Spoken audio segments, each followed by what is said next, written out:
All right. And could you please introduce yourself? I'm Taylor from South Effingham. Taylor from South Effingham. Everybody say, hey, Taylor. All right, we've got one right here. What's your name? I'm Sarah from South Effingham. Sarah from South Effingham. Let's say, hey, Sarah. And one And then more. lastly, I'm Caitlin Davis from South Effingham.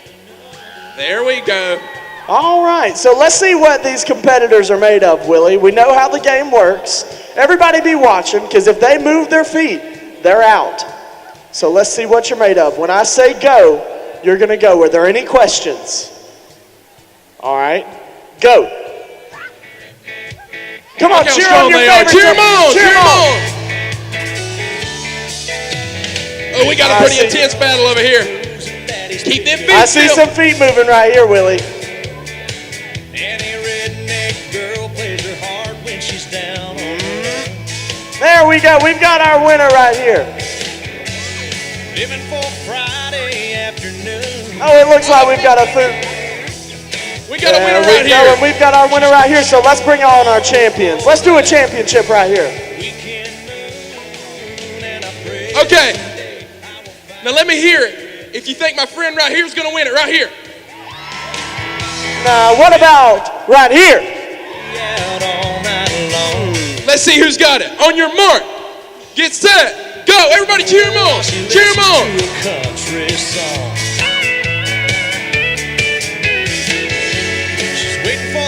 And our champion, ladies and gentlemen. There we go. Let's have it. Let's have a round of applause for her. Give a big round of applause for Katie from South Effingham. That's what I'm talking about. Now, I don't think they're still loud enough yet, Willie. But you know what always gets Georgia FFA up on their feet and excited about a session? T-shirts. Who wants some T-shirts? Come on, bring out those T-shirts.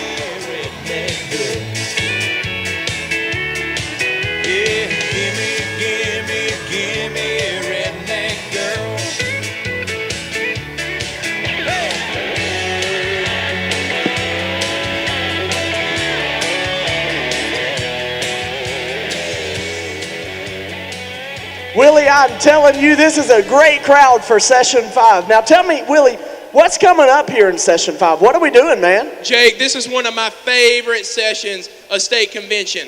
First of all, we have live CDE results. We have students that have been competing hard here at State Convention in senior prepared and discussion meet and other live CDEs and LDEs, and they will find out who gets to take home the bragging rights and the trophies tonight in those live CDEs. So we're excited about that. And we're going to have our keynote speaker. That's right, your Eastern Region Vice President, Miss Adrian Schunk from National FFA. She'll be speaking tonight. So y'all give her a big round of applause. She's backstage. She's ready for y'all. Yeah, I'm telling you what, Willie, this is one of my favorite sessions, and I think that Georgia FFA would agree with me. So if you're excited for Session 5, get on your feet and let me hear you, Georgia FFA.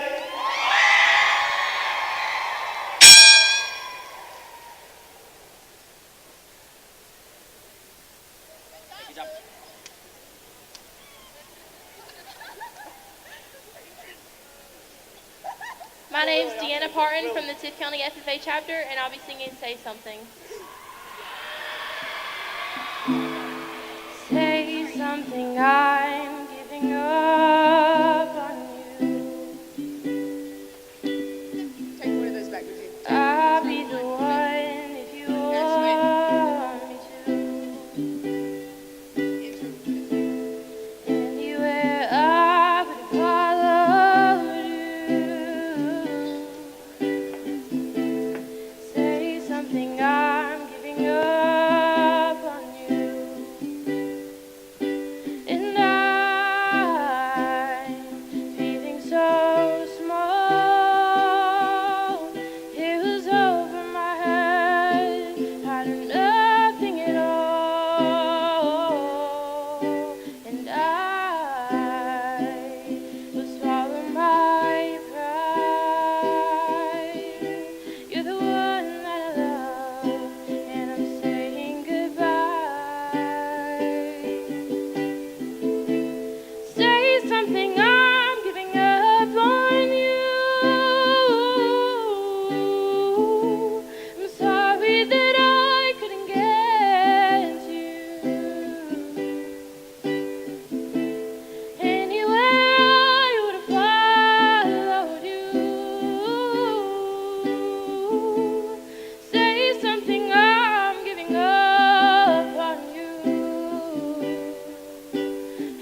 every life moment, every milestone, every journey, all begin with just one. One conversation. One decision. One risk. One choice, no matter our age, Our background, our gender. Every day, we all have the power to choose just one action that propels us forward. It doesn't have to be large, and we don't need to have it all figured out. Change can feel like a daunting task at times. Yet each of us can, just one step at a time. Our individual steps are different. Yet what unites us? is the power to make that one choice. One chance, One risk. one moment of courage. Let the games begin. And then, imagine the collective strength of our individual just ones as a united National FFA organization, and the impact to our chapters, communities, agriculture, and the larger future. It truly is up to each one of us. Just one. Just one. Just one. Today. Who's ready?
Georgia FFA members and guests.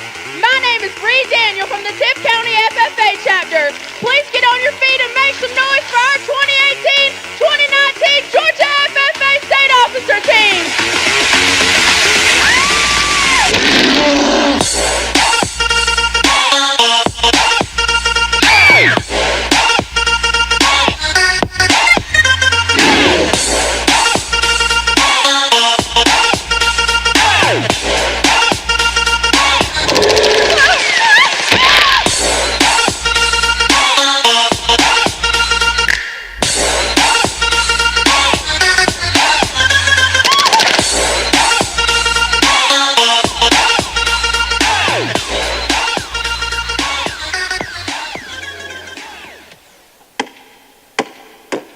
The convention hall will come to order. We are now holding the 5th general session of the 91st Georgia FFA Convention. Madam Vice President, are all officers at their stations?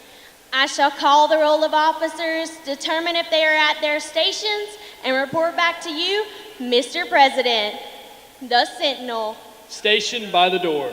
Your duties there? Through this door pass many friends of the FFA. It is my duty to see that the door is open to our friends at all times and that they are welcome. I care for the meeting room and paraphernalia. I strive to keep the room comfortable and assist the president in maintaining order. The reporter. The reporter is stationed by the flag. Why by the flag? As the flag covers the United States of America, so I strive to inform the people in order that every man, woman, and child may know that the FFA is a national organization that reaches from the state of Alaska to the Virgin Islands and from the state of Maine to Hawaii. The treasurer. Stationed at the emblem of Washington. Your duties there? I keep a record of receipts and disbursements, just as Washington kept his farm accounts, carefully and accurately. I encourage thrift among the members, and I strive to build up our financial standings through savings and investments. George Washington was better able to serve his country because he was financially independent. The secretary. Stationed by the ear of corn. Your duties there? I keep an accurate record of all meetings and correspond with other secretaries wherever corn is grown and FFA members meet. The advisor. Here by the owl. Why stationed by the owl? The owl is a time-honored emblem of knowledge and wisdom. Being older than the rest of you, I'm asked to advise you from time to time as the need arises. I hope that my advice will always be based on true knowledge and ripen with wisdom. Madam Vice President, why do you keep a plow at your station? The plow is the symbol of labor and tillage of the soil. Without labor, neither knowledge nor wisdom can accomplish much. My duties require me to assist at all times in directing the work of our organization. I preside over meetings in the absence of our president, whose place is beneath the rising sun. Why is the president so stationed? The rising sun is the token of a new era in agriculture. If we will follow the leadership of our president, we shall be led out of the darkness of selfishness and into the glorious sunlight of brotherhood and cooperation. Mr. President, all officers are at their stations. Thank you, Madam Vice President. The Secretary will call the roll of members.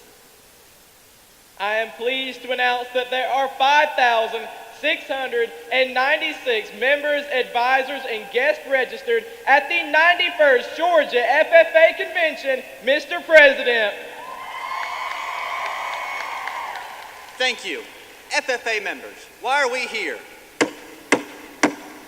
To practice brotherhood, honor agricultural opportunities and responsibilities, and develop those qualities of leadership which an FFA member should possess. May we accomplish our purposes. I now declare this 5th General Session of the 91st Georgia FFA Convention duly open for the transaction of business or attention to any matter which should properly be presented. In 1814, Francis Scott Key penned the poem, The Defense of Fort McHenry. This would go on to be renamed the Star-Spangled Banner and would eventually become our national anthem. The Star-Spangled Banner was originally written about the current strength of our flag, but Key may not have known that his words would ring true throughout the history of our nation. When Washington crossed the Delaware, we hailed at the twilight's last gleaming. Broad stripes and bright stars oversaw as brother fought against brother in the Civil War. It withstood the bombs bursting in air in World Wars I and II, Korean and Vietnam Wars. When Neil Armstrong planted her on the moon above, the Star-Spangled Banner did yet wave.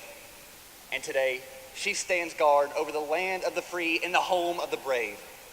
Ladies and gentlemen, let us return that favor and stand to honor the flag of our nation as Alexis Kasaya presents our national anthem. Oh, say, can you see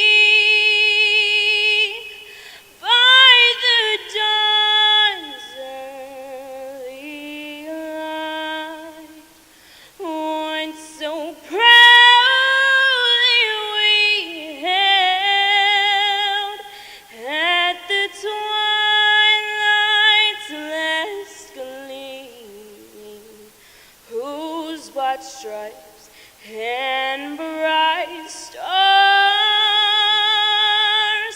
through the perilous fight for the ramparts sweet wars were so gallantly streaming, and the rockets regulate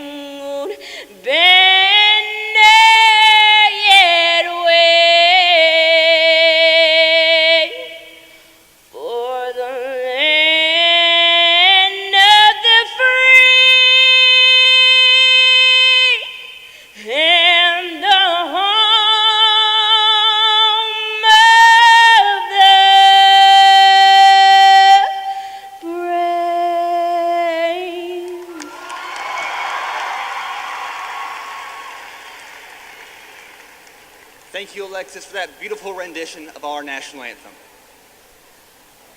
Hey y'all, and welcome to the 5th general session of the 91st Georgia FFA Convention. We have a lot of really great things planned, but before we get the ball rolling, I'd like to take a minute to introduce some of my family who was able to make it here tonight. They came all the way from Central Florida, and I'm really excited to have my grandmother here, as we like to call her, Ginky. Now, I don't know how we got the name Ginky, but it suits her, okay? So this is really special, because this is Ginky's first ever state convention. Ginky, why don't you stand up so everyone can see you? Wait, where's Ginky? What do you mean you can't find her? How do you lose our grandmother? Can someone please figure out where Ginky was last spotted? Well, this is not good. I cannot believe Ginky is going to miss this session. But I'm sure glad you're not. This session is sponsored by Kubota. We are grateful for their belief in the future of agriculture. Let's give our sponsor, Kubota, a round of applause. Ginky is going to miss so much this session. We have some awesome FFA talent up. Our North Region State Vice President, Doster Harper, will be delivering his retiring address. Yeah. We'll recognize those who took home first at the 91st National FFA Convention. We'll learn the results of some leadership development events that happen right here at State Convention. And we'll hear inspiring words from National FFA's Eastern Region Vice President, Adrian Schunk. So, while I search for dear Ginky, let's get this session started. Welcome to the 5th general session of the 91st Georgia FFA Convention.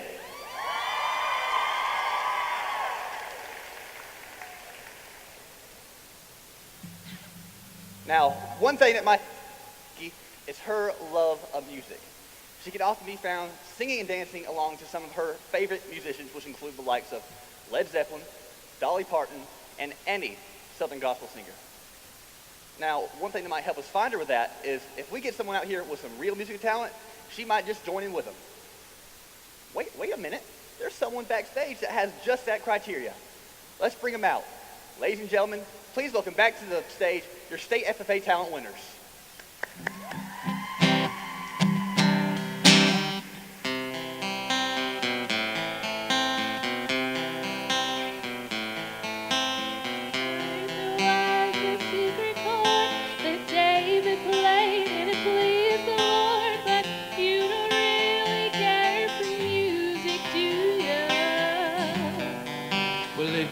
Like this, the fourth, the fifth, the minor fall, the major lift, the baffled king composing hallelujah, hallelujah, hallelujah, hallelujah, hallelujah.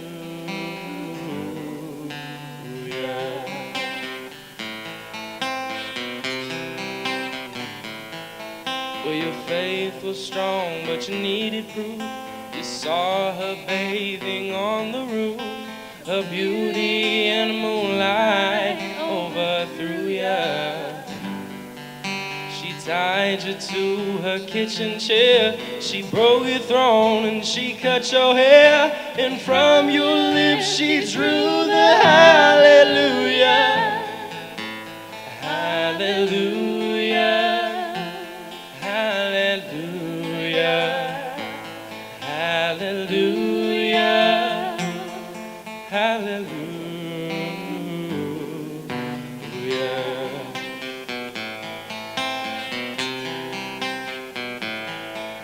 Oh baby, I've been here before. I've seen this room and I've walked this floor. I used to live alone before I knew ya. I've seen your flag on the marble arch, and love is not a victory march. It's a cold and it's a broken hallelujah. Hallelujah. Hallelujah. Hallelujah. Hallelujah.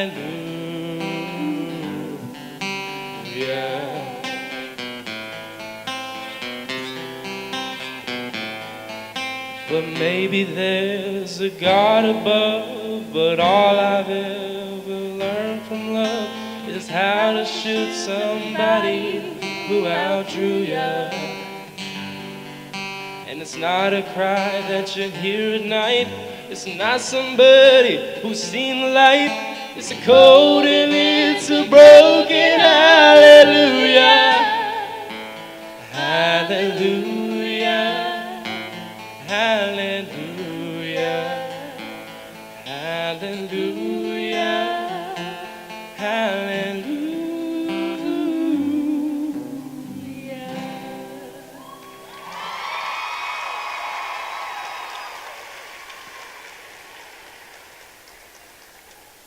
Now, every ag teacher out there has a long list of these crazy ideas and projects that they'd like to take on. I'm no different. And I think every ag teacher out there would like to find that crazy student that's willing to go along with the ride with them to accomplish those crazy ideas. Now, one day in my class, I threw out this idea. I said, hey guys, I've got this neat little bee project. Anybody interested? And this kid named Doss casually raised his hand and he said, I'll do it. Now, Doss had no prior experience with honeybees whatsoever, but he was up for the challenge. And I think that I found the crazy kid in Doss, considering that the day that he was getting his senior pictures, he got stung in the face. That's a stud right there. It has truly been an honor to have taught and even know Doster Harper. I'm youngest brother of North Region Vice President Doster Harper, and believe it or not, I actually wouldn't be here if it weren't for Doss.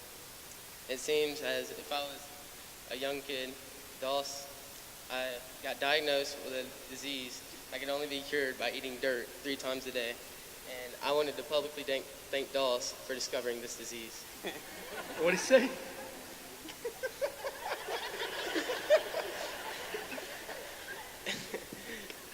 And all seriousness, he's actually not that bad of a brother, and I'm very honored to be introducing my brother. Being a mom to 3 boys, as you can see, has been an excitement. Even though they don't know it, I'm always learning from them. When Doss came home his freshman year and said that he had signed up for the ag pathway, being an uninformed mom, I said, oh no, you're not. You are going into healthcare. So needless to say, at that point it was too late and to change anything.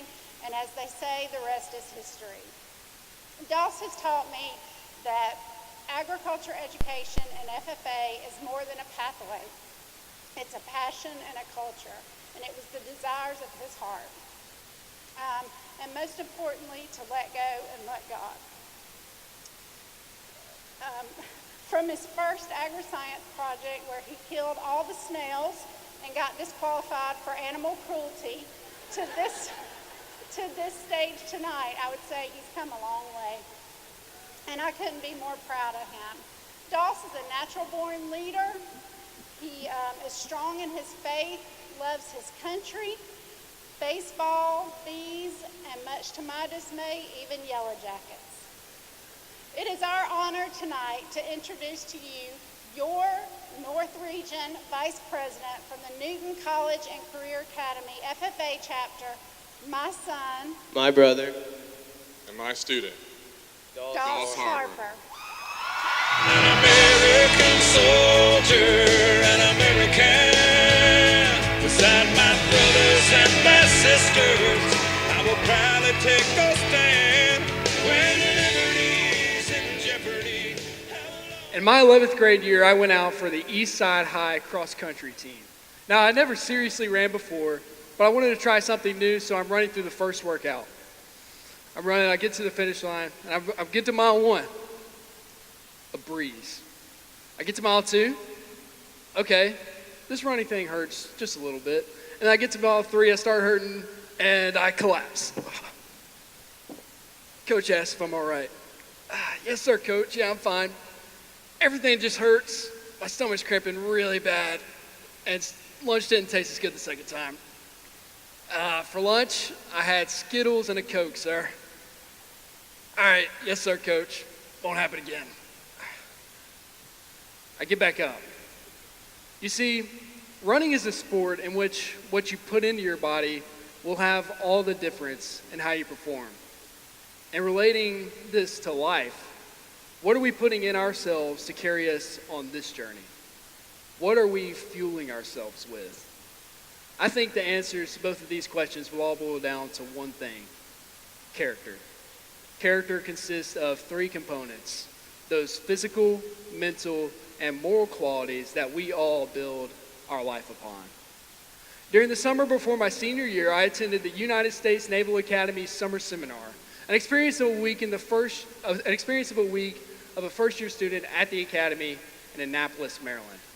On the last day of the week, we underwent a shortened simulation of the Naval Academy Sea Trials, 9 hours of intense, rigorous, continuous physical training. Teams for the week were assigned to us on the first day. Mine made up of Emmy from Indiana, Jonathan from Massachusetts, Amir from New York, and Christopher and Marcus from Illinois, in addition to myself. The sea challenges forced us through obstacle courses, mud holes, running courses, swimming challenges, and too many push-ups and sit-ups in the wake of the Severn River. These challenges were extremely tough, but my team stepped up, yelling at each other, motivating each other, and I even came close to crying at one point while I'm wet and covered in sand, and Amir is right here screaming in my face, but trust me, I kept those tears in. Amir's frantic yelling helped, but the real motivation I received was from watching my team pound through each workout with ferocity and ambition. As I watched my teammates push their bodies to the absolute limit, I learned that when we do this, our bodies will push us in return. My teammates taught me that when we think our bodies can't push any farther, we're actually only at about 50% of our potential capability. Every time when I thought there's no way we could finish this next challenge, somehow my teammates found the strength deep inside to get it done. But why? Why should we take care of our bodies when it can be so challenging? I like to think about it as the belly button of life. You straighten it out, and you'll straighten everything else out too. This can look like a workout routine each morning, eating healthier, or simply choosing to take the stairs. But however way you look at it, physicality is the first component of character. Now, running is a sport which requires a lot of physicality, but it can also teach us about the second element of character: mentality. Dating back at least as far as 1886, runners across the world have attempted to run a mile in under 4 minutes. Scientists and experts all over claim this feat to be physically impossible.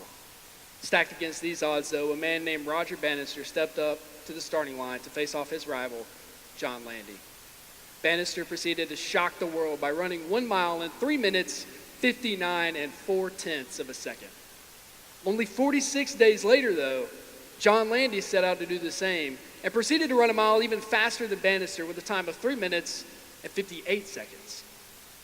That 4-minute mile barrier stood unbreakable for over 6 decades.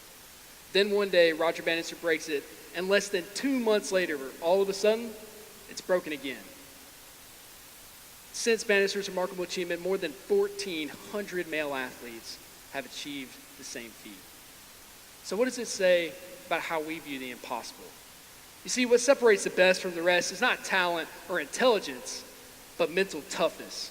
Roger Bannister set a goal in his mind, and he worked persistently to achieve that goal. But more importantly, he never let any mental barriers stand in his way. When asked about how he achieved his success, Roger Bannister stated, "It is the brain, not the heart or the lungs, that is the critical organ." Begin building mental toughness by putting a sustained effort to one activity in your life, like going a full month without missing a single workout or studying for that test for an extra hour each day for the week. Then slowly craft your routine with the small practical victories, such as choosing to do that 10th rep when 9 would be just a little easier, or choosing to ask that extra question when it would be easier just to accept. Build upon each victory and prove to yourself with 1,000 tiny wins that you can conquer the impossible. Mental toughness complements a healthy body well, but our character will always fail us if we fail to focus on the third and most important component of character: a strong foundation. This past October, the Atlanta Braves made it to the playoffs, and being the huge Braves fan I am, I had to go with my buddy Parker. So we went and had the time of our lives, witnessing Ronald Acuna hit a thrilling grand slam and watching our team beat the Dodgers in a nail-biter with a final score of 6-5. Let's hear it for our Braves. Yeah. The only bad part about it was that I had to be back in Athens, Georgia at 6 a.m. the next morning for an ROTC workout at the University of Georgia. The game ended just before midnight, so I spent the night at Parker's house and woke up at 4 a.m. the next morning to drive back. Because I tried to make that hour-long drive back to Athens on about 2 hours of sleep, I ended up falling asleep behind the wheel and crashing into a ditch off the road. I was blessed to walk away without any physical injury at all, but my 16th birthday present, my granddad's white Nissan manual truck, unfortunately wasn't in the same condition.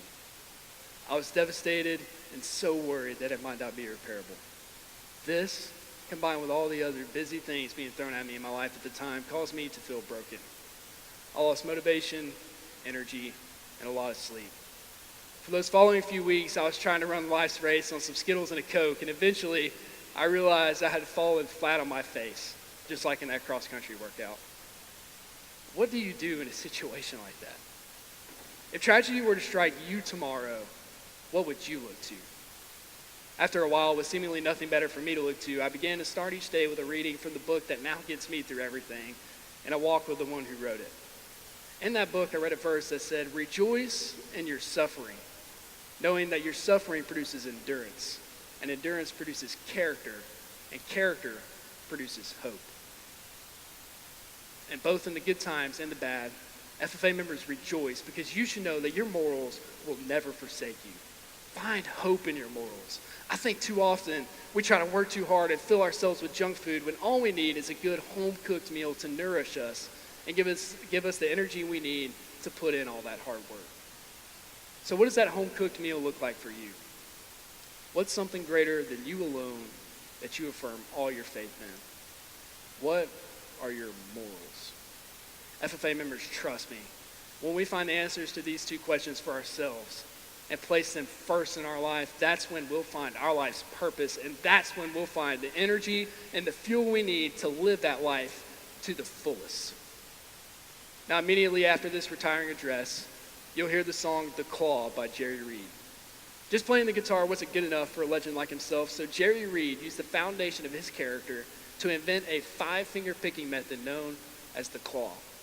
Jerry used his physical talent to pick a guitar with all 5 fingers, never let any mental barriers stand in his way from becoming one of the greatest guitarists ever, and personified his morals through this special song. Jerry Reed poured his character into what he does in life, using it to fuel himself to make a positive difference in the lives of all people willing to listen to his masterpieces. It's time for us to do the same. Be strong-minded, be strong-willed, and change your life today. Georgia FFA, create your own claw.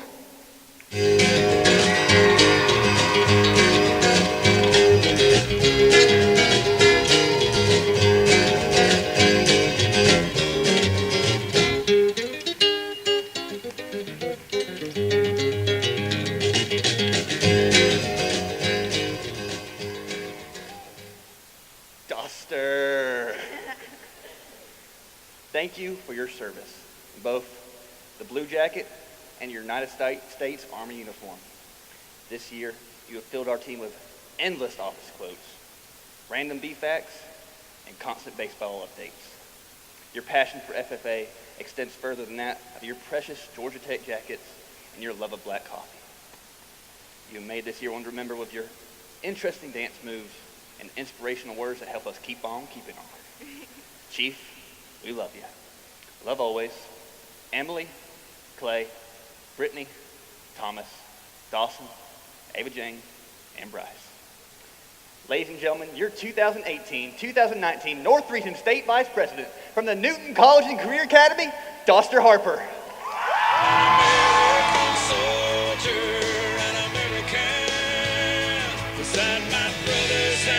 Sisters, I will proudly take a stand. When liberty's in jeopardy, I will always do what's right. I'm out here on the front lines, sleep in peace tonight. American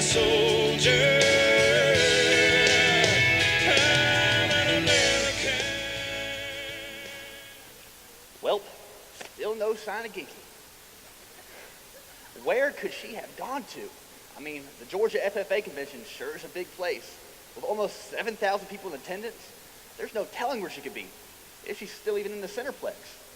Now, obviously, I can't leave session to go look for her, but there's got to be another group here that could help out. We need a group who knows the ins and outs of the Georgia FFA Association, with people who know their way around state convention. They need to be passionate supporters of our association, both as active members and alumni members. Ideally, they need to be out of the Blue Jacket for about 10 years or so that none of you would have to miss session. Wait a minute. There's someone backstage that fits just that criteria. Let's bring him out. Ladies and gentlemen, please welcome Mr. Colton Farrell and the 2008-2009 State Officer Team to deliver 10-year remarks.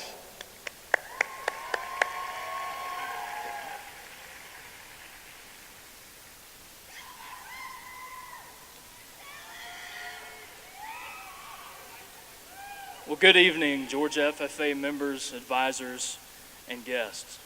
On behalf of the 2008-2009 Georgia FFA State Officer Team, thank you for the opportunity to join you for the 91st Georgia FFA Convention. What an honor and privilege we have to be present among such an outstanding and accomplished group of people. As your achievements over the past year are recognized during this convention, your diligence, determination, integrity, humility, investments, and in many cases sacrifices are all certainly noticed and appreciated. It is both remarkable and humbling that we can celebrate 91 years of such a rich history of excellence and pride in our association. For some of you, this convention marks a new beginning in your FFA career. For others, it is the closing of a chapter in your life which you will cherish for many years to come. For those like myself who once wore the blue corduroy jacket, we will tell you that that jacket doesn't fit quite like it once did, if it even fits at all anymore. But the lessons learned, experience gained, and values instilled while wearing the blue jacket are all attributes that none of us will ever outgrow. Each year, we have a unique and challenging theme. Some themes from the past that still are meaningful to me include Step Up, Stand Out, Blue Jackets, Bright Futures, or Blue Jackets, Gold Standards. Grow, transform, and last year's theme, I can, we will. When I learned that this year's theme is just one, I was immediately impacted by its significance. I began to reflect on my own personal FFA experience and thought about how just one ag teacher introduced me to the FFA, invested time in me, and became one of my greatest friends and mentors. Just one agriculture class influenced my path to college and the career I have today. Just one state FFA convention that I attended as a middle school student challenged and inspired me to become more involved in our organization and sparked my desire to become a state officer. Georgia FFA members, I hope that you will consider what just one means to you. If you look down on the chest of your jacket, there's just one name. And while you may be just one individual, your personal potential is absolutely infinite. I want to leave you with just one challenge. If you have just one dream, chase it. If you have just one opportunity, capitalize upon it. If you have just one mistake from time to time, learn and grow from it. If you have just one failure, do not let that hold you back from experiencing the success that you're worthy of. Remain diligent, because perhaps just one more try is all you need to accomplish everything that you've already worked so hard for. Each of you have special and distinct gifts, talents, skills, and capabilities. Embrace and develop those. There's just one of you, and there can only be just one of the incredible individual that you are. Georgia FFA members, it's been a pleasure to share this time with you tonight. Congratulations on all of your well-earned accomplishments. Best wishes in your future endeavors, and may God bless you all.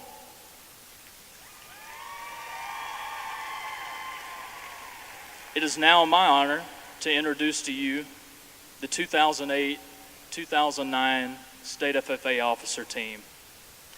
State Secretary Anna Savelle from the Oconee County FFA Chapter.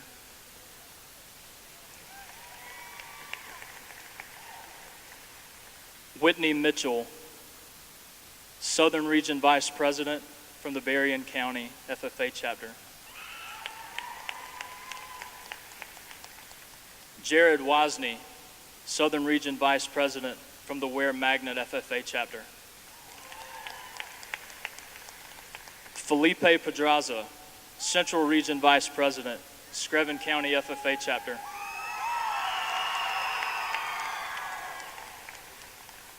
Jared Creasy, Central Region Vice President, Southeast Bullock FFA Chapter.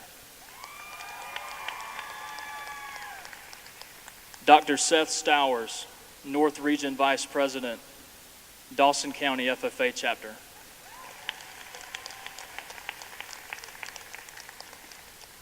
And Kane Thurman, North Region Vice President from the Jefferson FFA Chapter, was unable to be with us this evening as he and his wife just welcomed a newborn daughter.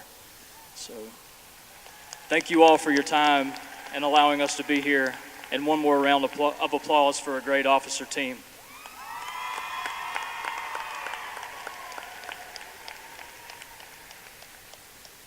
Mr. Farrow and the 2008-2009 State Officer Team, thank you for your continued support of agricultural education and FFA. While you traded in your jacket 10 years ago, your impact can still be felt today. Please accept this gift on behalf of the Georgia FFA Association.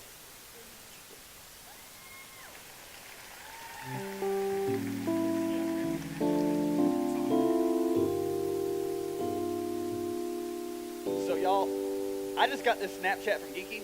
Yes, you heard correctly, she has a Snapchat and it is terrifying. But I figured that since we're all looking for her, we should all see it. So can we put the Snapchat up on the big screens? Miss Me Georgia FFA. Y'all see that? She is mocking us. Well, she is the one missing out. While Geeky's off gallivanting around, she is going to miss these next FFA members bring the house down. Ladies and gentlemen, to show Geeky's what she's missing, please welcome back to the stage your state FFA talent winners.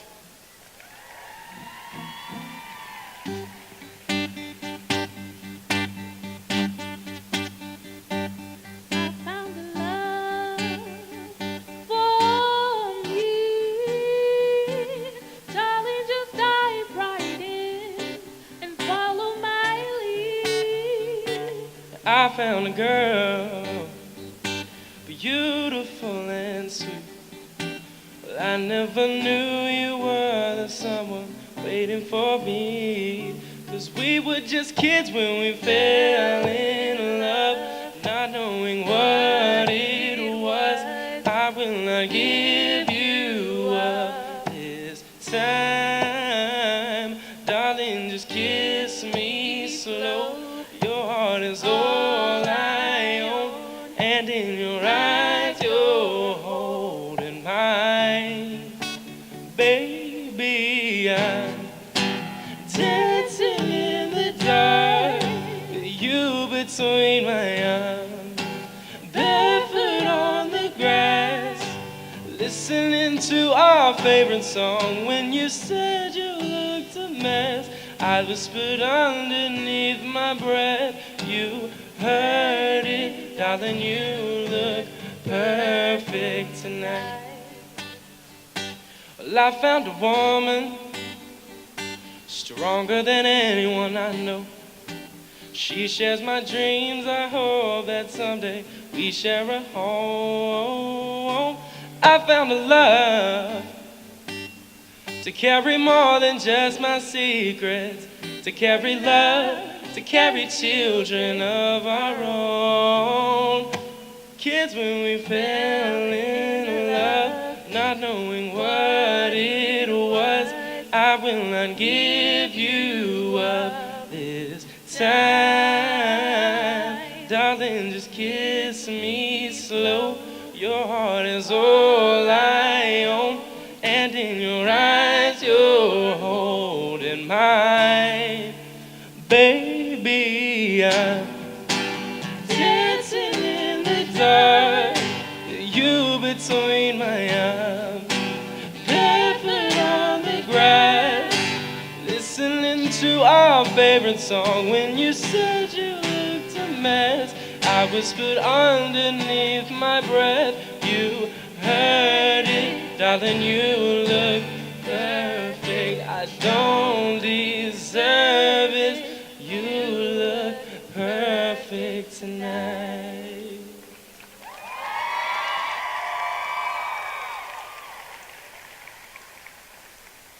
One of the reasons this is Geeky's first ever state convention is because she couldn't be an FFA member when she was in high school.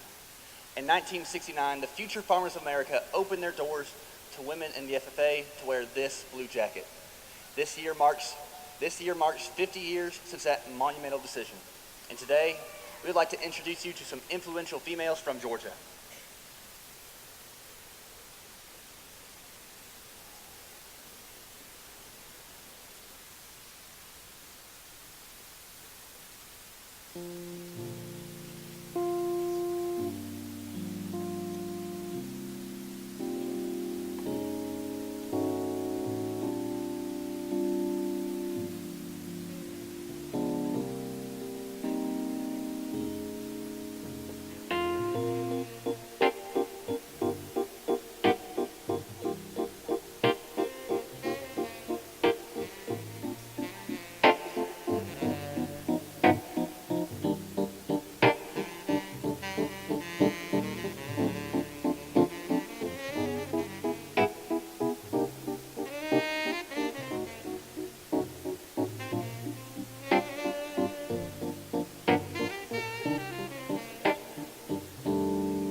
In 1930, 2 years after the Future Farmers of America was established, they voted to clarify membership as males only.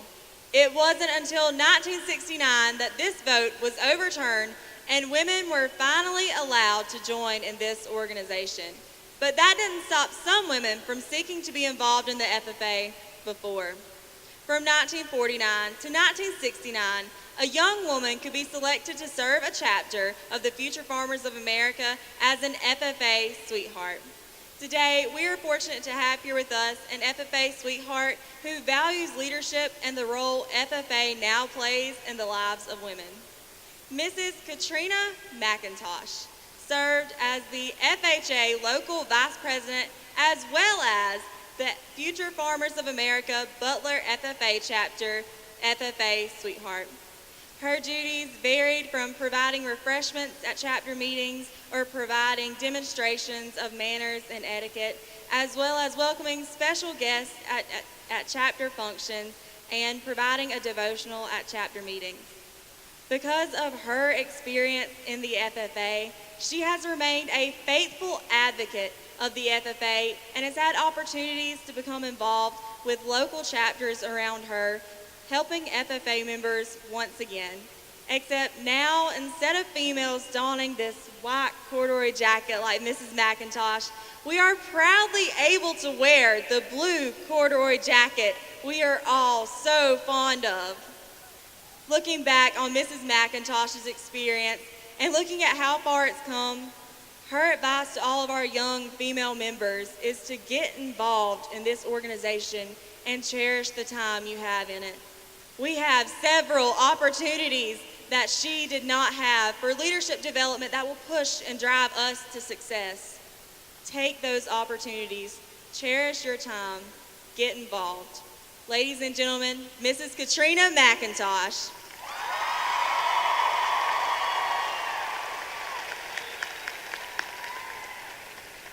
Like many of us in this room, Miss Carol Sproul Lawrence was destined to become an FFA member.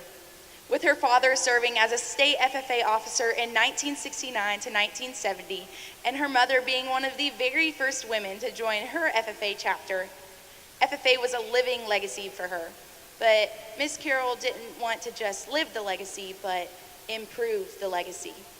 She was influenced to join FFA by her brother and father, who were passionate about different career development events, but the EMC wiring competition was one in significance. Her brother and father both competed and won the EMC wiring competition, so it seemed to be a no-brainer for Carol to compete as well. But her peers didn't agree. She was told that this is a man's competition and that she's not strong enough. But these words only inspired Miss Carol to work with an intense vigor to succeed. To this day, Miss Carol is the only woman to have ever won the EMC wiring competition here in Georgia. She also competed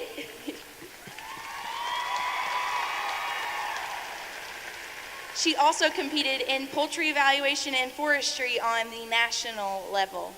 But Miss Carol not only wanted to live a legacy, but she wanted to live a legacy of leadership. Carol was the second female to be elected state FFA president in Georgia and the second female to run for national office and be elected.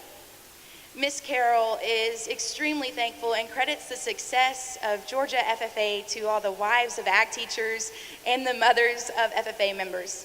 Today, Miss Carol works on a horse farm, but is a full-time mom to her 4 children. Miss Carol says that the most rewarding part of her FFA experience is seeing it come full circle. She's married to an agricultural education teacher. Her daughter and her share an ag teacher, and her daughter is here in this very room attending her very first state FFA convention.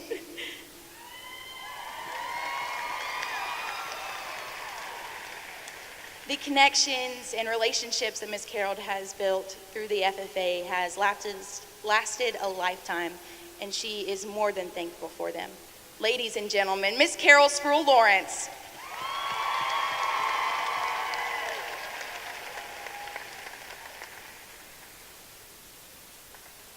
Humble, passionate, influential. These are just 3 of the words I would use to describe Miss Lynn Cook. She began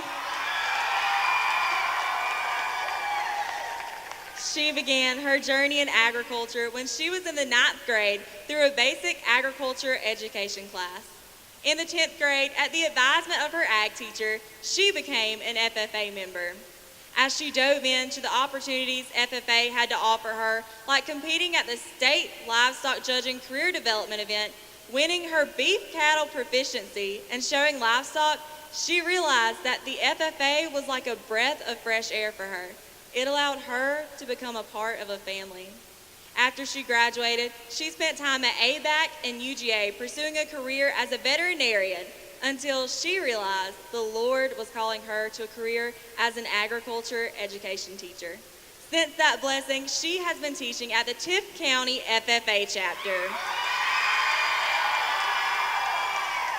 In her now 31 years of teaching, she has been able to educate 15 Georgia agriculture education teachers like Adrian Gentry Smith, Victoria Hill, and Jackie Cervantes, as well as 14 Georgia State FFA officers. Just as she impacted their lives, they left an impact on her that she is forever grateful for. When speaking about those who had influenced her and having the opportunity to influence others in FFA, she said, FFA is just one big family. We are living off of the efforts of those that came before us, and those efforts reverberate into eternity. The stronger we stay true to our roots, the better off the next generation will be, and that is the goal for every generation that comes through. From when women were originally allowed into the FFA, to when Ms. Cook was an FFA member, to now, this goal has remained the same. According to Ms. Cook, it doesn't matter what background you come from, whether you are male or female, your experience in the FFA should teach and empower you to become successful. This is a piece of advice she passes along to her students and is an inspiration to us as well. Ladies and gentlemen, Miss Lynn Cook.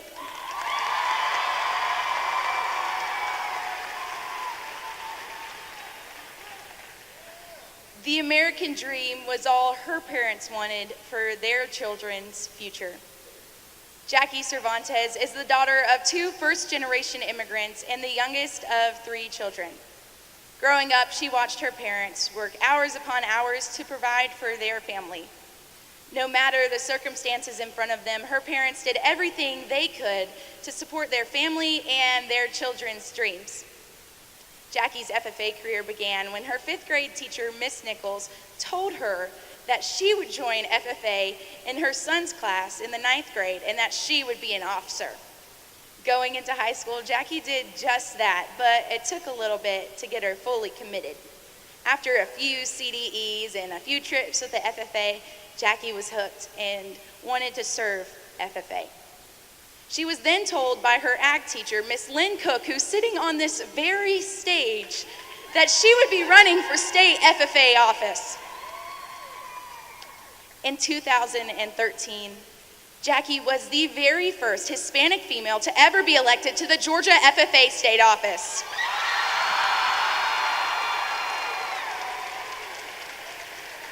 During this process, she learned that she had to meet new people, and she remembers the most to always make new friends throughout the FFA.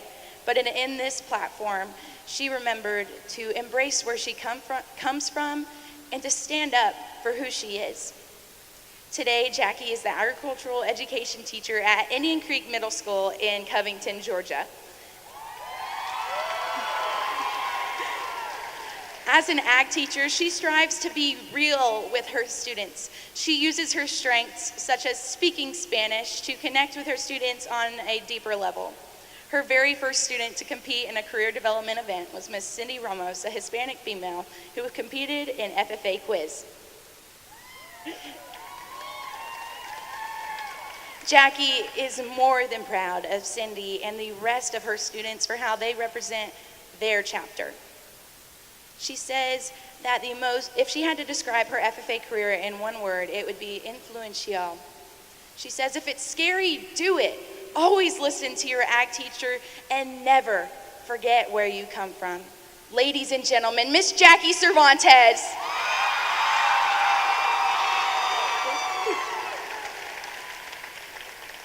Kenna Corbett is a 7th grade member in the Eccles County FFA chapter.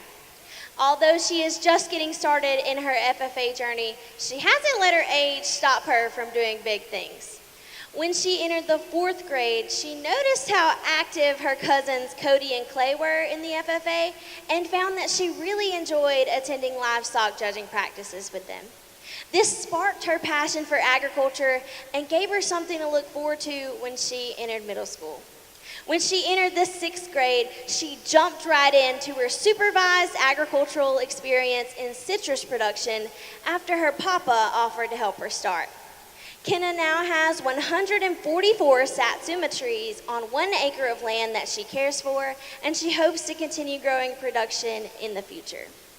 When I asked Kenna to tell me about one of the hardest moments in her FFA journey thus far, she told me that she didn't make the forestry team the first year that she tried to compete. Kenna was disappointed at first, but decided to use the failure that she had experienced to grow stronger. This year, she made the team and uses this story as motivation to never give up. The FFA has also brought Kenna closer to her family. Kenna comes from a single-parent home and credits much of her FFA success to those who have stepped up to serve as father figures to her life. Her papa, Uncle Eric, and Uncle Mac have continuously supported her every step of the way and poured into her. One of her favorite things about the FFA is being able to share things like floriculture with her nanny, who enjoys helping her prepare for competitions. Kenna hopes to inspire the younger generation of FFA members, like her cousin Harper, to find their passion in the FFA. We as women have been left a legacy by those who have traveled their FFA journeys before us. The question here is, what will we do with the opportunities that we have been given? Kenna said it best. Ladies, we have the opportunities now that other women in the past never had. So take them. Try your best, work hard, do your best, and never give up. It doesn't matter where you come from. Just take the opportunity and see where it takes you. Ladies and gentlemen, Miss Kenna Corbett.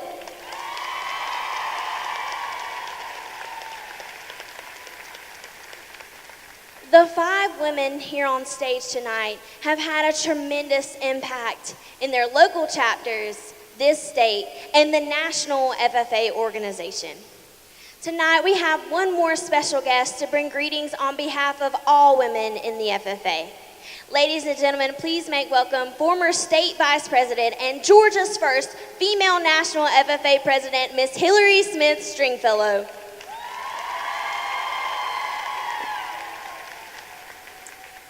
Thank you, Emily, for that introduction. It's been quite a while since I was so introduced. It's a real pleasure to be here tonight to celebrate with the Georgia FFA Association. Tonight is an opportunity to herald and applaud the accomplishments of those who have gone before, like Ms. McIntosh, who was so involved, and Carol for winning the EMC wiring contest, among a long list of other accomplishments, and Ms. Cook, who's taught and shaped lives for years. And the list of accomplishments goes on and on. We owe a special thank you tonight to those National Convention delegates who in 1969 allowed females the opportunity for membership, thereby making possible the achievements we celebrate tonight. Opening the doors of membership to all students allowed young women across the country to experience premier leadership, personal growth, and career success through agricultural education. And for that, we are truly grateful. The National FFA organization, the Georgia Association, and your home chapters are no doubt stronger and better because of the contributions of young women. In addition to those 1969 convention delegates, we all, young women and men, owe a special thank you to those family members and teachers, state staff, and others who have allowed us the opportunity to accomplish much. My own FFA career was highly influenced by the contribution of my parents, my advisor at Perry High School, the state staff, and the national organization. And for those contributions, I am truly thankful. No doubt, tonight is an opportunity to take stock and to be proud.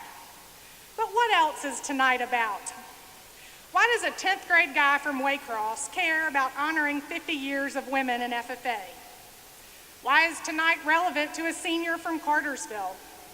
What is it about this program at the 91st, that's a big number, Georgia FFA Convention that means something to a rising 9th grader from Swainsboro or middle school students from Bainbridge? We care, tonight matters, and is relevant because tonight is a reaffirmation that the American dream is alive and well. We're reminded that America allows all of us an equal opportunity and equal access to success. All of us in this convention hall are limited tonight only by our own work ethic and creativity. Just as young women dove into FFA membership 50 years ago, each of us dive into the success of our futures, knowing that we have an equal opportunity for greatness. Every member in attendance at this convention should return home knowing that you have an equal opportunity to be whatever and whoever you want to be. Use the opportunities afforded you by agricultural education and the FFA and achieve much. 20 years ago, that too is a big number, I delivered my National Officer Retiring Address in Kansas City. Anybody remember Kansas City? As we close the 71st National Convention and the final one in that great town. As FFA members in 1998, as FFA members in 2019, we are living the dream of 33 farm boys. Those young men who founded the Future Farmers of America, dreaming of an organization that would allow opportunities for leadership, to enhance their careers, to travel and grow as young men. We are living their dream. Through the FFA, those 33 farm boys in 1928 and young women beginning in 1969 realized that the challenges of life lie in its risks. So tonight, as we honor 50 years of women in FFA, I would challenge all of you to dare to blaze new paths, to sail the uncharted seas of life, to walk where others have not ventured, to hitch your wagon to a star and let it soar. Congratulations on such a successful 91st convention, and thank you for including me as a part of it.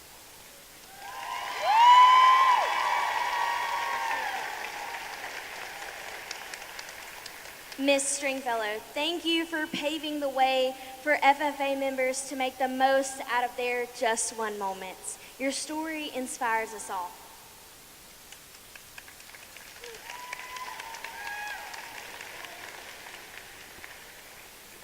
Every single one of us in this room has been impacted by the decision to allow women to join the FFA 50 years ago. For some, this decision may have given you the agriculture teacher that changed your school career. For others, this may have given you the friendship and relationships with those in this room tonight. Both current and past female FFA members serve as role models to their home, chapters, and communities. To introduce every female FFA member that grows leaders, builds communities, and strengthens agriculture would take another 50 years. We hope that you take these stories from here tonight to inspire future FFA members.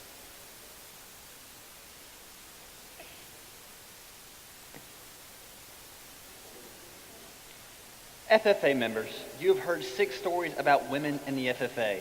Now, we would like to introduce you to several other women who have made an impact on Georgia FFA and agricultural education. Since Connie Collier became the first female ag teacher in the mid-70s, countless women have gone on to become agricultural educators. Mrs. Luther Williams was the second African-American female agricultural teacher and has been teaching agriculture for 26 years now, currently at Northeast Bibb. Mrs. Cindy Green was the first and is still the only female to serve as a region director, serving as the Central Region Ag Ed Director from 2000 to 2009. Dr. Terry Hamlin was the first female area teacher, serving as the North Region Horticulture teacher. Today, there are 201 female agricultural teachers in our state. Women in Georgia also know the power of leadership positions. Joy Carter Crosby was the first and only female president of the Georgia FFA Alumni Council. Mrs. Stacy Henderson was the first female president of the Georgia Vocational Agricultural Teachers Association. Today, thousands of females participate in what used to be considered male-only events like exhibiting livestock, forestry, land evaluation, and electrical wiring. Thanks to ladies like Mrs. Linda Eccles, those walls of exclusion began to come down through the 70s and 80s. Across the nation, females hold more than half of the leadership positions that FFA has to offer, thanks to these next influential ladies. Lisa West of Franklin County, Dixie McCarty of Elbert County, and Cherry Henderson of Ware County were all the first female chapter presidents in their communities. 40 years ago, the first female state officer was elected. Since then, Priscilla Weldon was the first female to serve as state president, and 151 females have become state FFA officers. Since Hillary Smith Stringfellow in 1998, Georgia FFA has had 6 females reach the pinnacle of FFA offices by serving as national FFA officers. In addition to Hillary, Ann Carroll, Rachel McCall Becker in 2005, Regina Holiday Fitzpatrick in 2009, Kaylee Hall Blevins in 2013, and Abby Gretsch in 2015. These women changed our organization for the better. But all of them in this room have been impacted by that decision made in 1969. Would all female agricultural teachers please stand?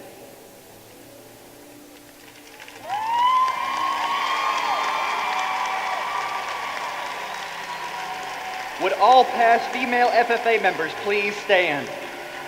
And would all current female FFA members please stand?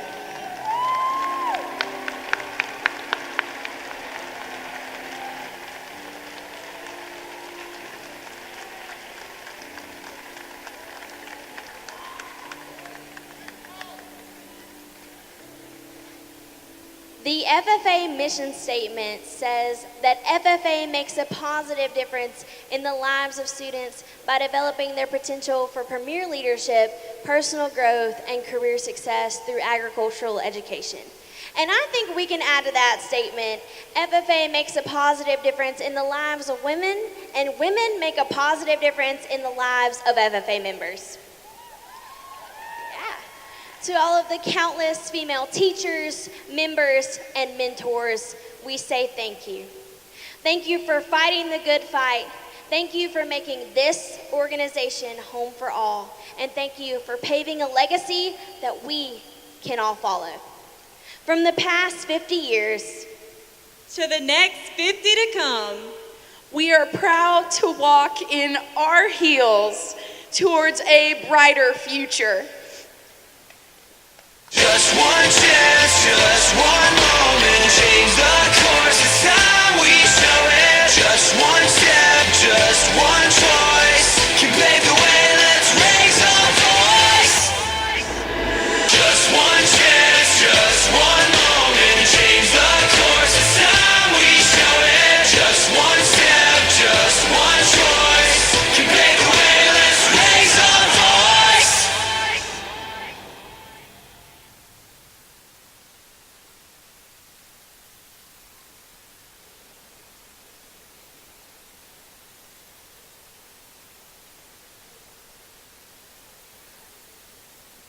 Y'all, I have great news. We have received reports of Ginky sightings coming in from all over the country. Let's see if we can get them up on the big screen.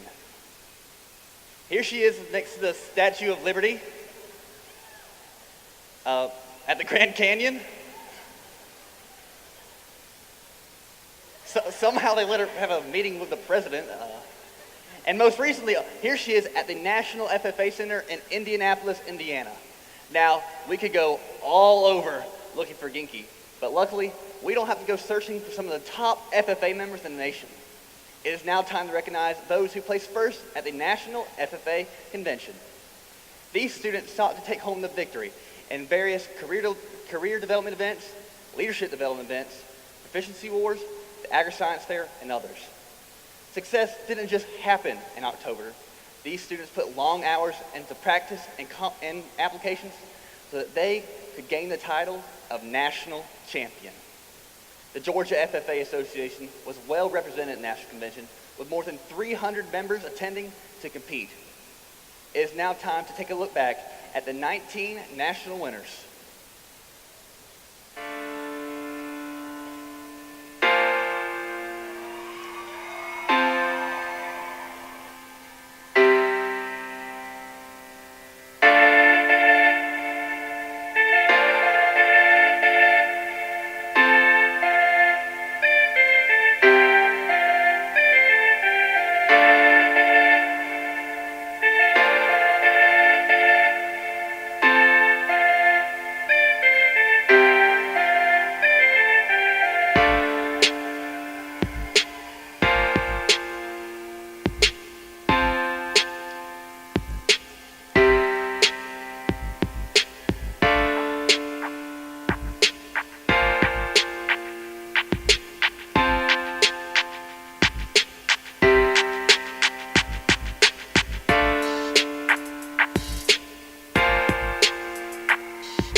Georgia FFA, get on your feet and help me congratulate the students, advisors, and chapters that placed first at the 91st National FFA Convention.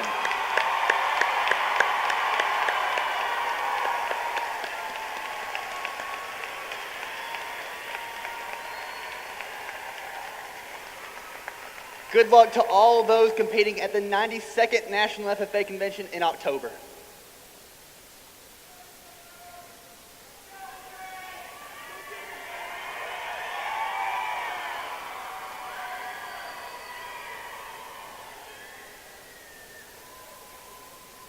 Now, I bet my Ginky is off trying to navigate this building so she can take me on a tour later, even though I've literally been through it 100 times.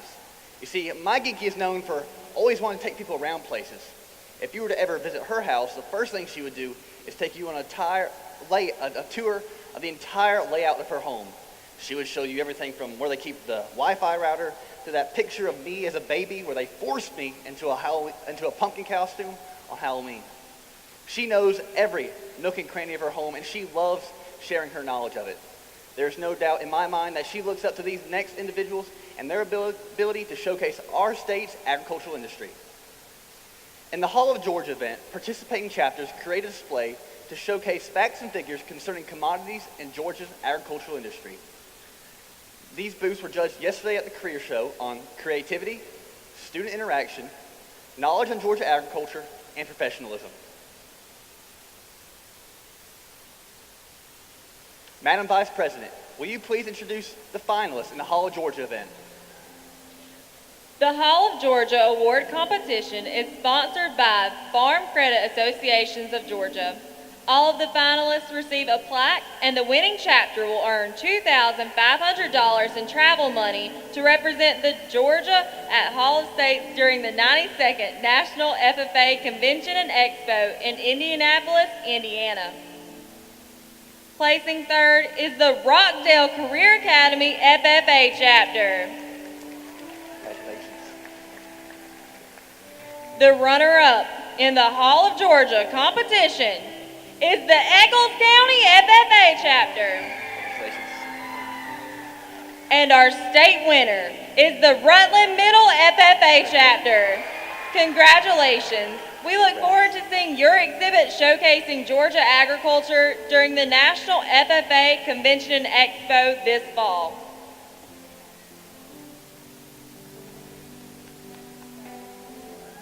Now, if I know my Ginky, she is not one to shy away from talking to folks, except when those folks are a room full of people and she has to address them all at the same time. If that's the case, she frees it up like a pawn in the winter. I'm sure she would admire these next individuals. In the prepared public speaking, creed, and extemporaneous speaking development events, students have trained hard to become proficient in speaking to a crowd. Those competing in these events have worked hard to become knowledgeable on agriculture and the FFA so they may inform the rest of us throughout their outstanding ability to speak in public. These students have faced the best of the best in our state and are anxiously awaiting to be representing Georgia at the 92nd National FFA Convention. Madam Vice President, will you please introduce the winners in the prepared public speaking, creed, and extemporaneous public speaking leadership development events? It's an honor to introduce our 4 finalists in the Prepared Public Speaking Leadership Development event. These awards are sponsored by Bayer on the national level and by Ag South Farm Credit on the state level. Third runner-up in the state Senior Prepared Public Speaking event is Vanessa Howard of the Hepzibah FFA chapter.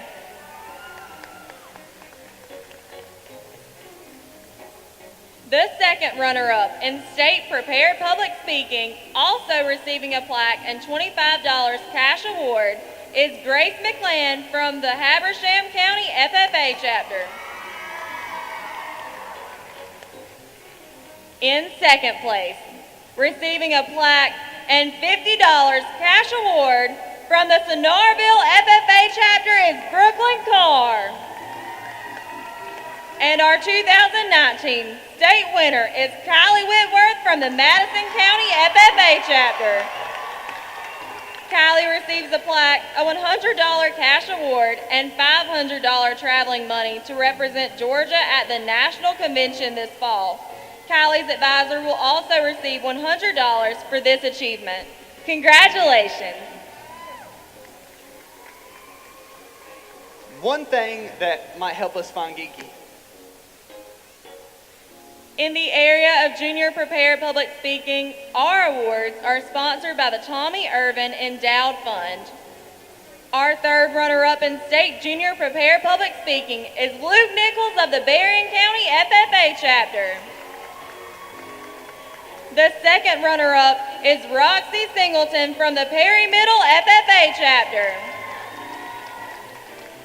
In second place, receiving a plaque and a $50 cash award is Bianca Anderson from the Lowndes County FFA chapter. And our 2019 state winner in junior prepared public speaking, receiving a plaque and a $100 cash award, is Timothy Dees from the Byron Middle FFA. Timothy's advisor will also receive $100 for this accomplishment. Congratulations.